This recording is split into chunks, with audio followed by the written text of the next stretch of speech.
are in Oswiecim at the studio of Academia Anima Mundi. This short documentary aims to present the unique photographic technique called Lith-Printing. We will also learn about the Krakow-based Academy Anima Mundi and their activities.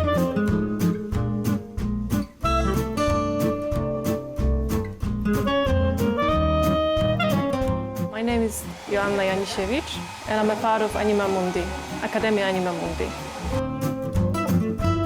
Academia is a place where we invite everyone who is interested in photography as a means to learn about the world through the eyes of photography. So it all started by our own interest in photography, but then it turned out that there are much more people who also want to learn more about it. So we also organize meetings with photographers who share their knowledge and experience in photography. So they present their works, and they are also invited to lead workshops in various techniques.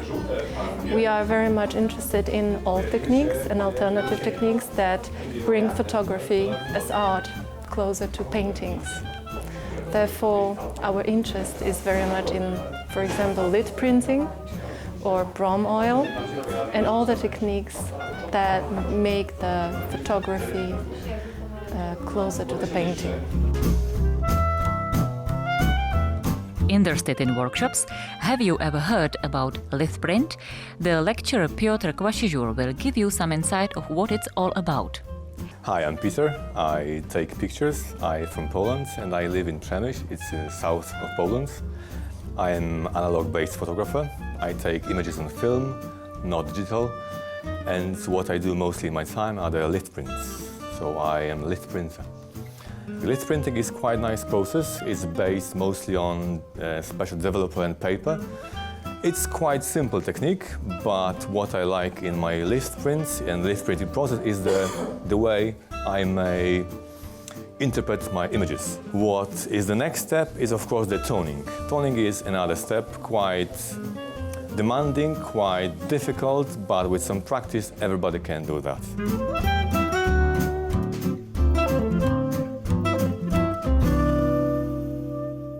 Simple but not that easy. Lith-Printing is mainly about patience. Let's listen to Piotr talking about its dangers and pitfalls and many factors influencing the results. You need to be ready to accept that you will be making mistakes in the beginning. And one of the first mistakes is that you are being sloppy in your techniques, in your procedure. And what we may see in this image is that after some point the paper actually became kind of bulky, all right?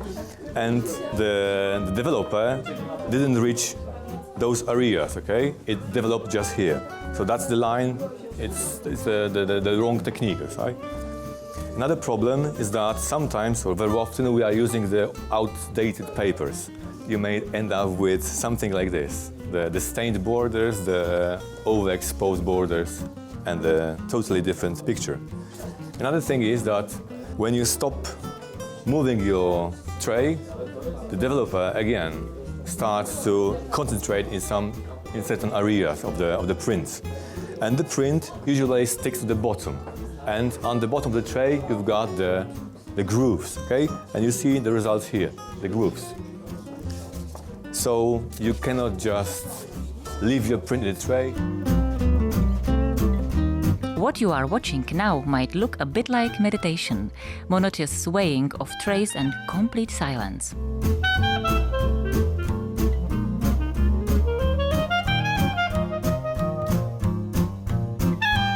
What we are doing here is trying to go through a set of papers and set of toners and see what will happen after each toner to each paper.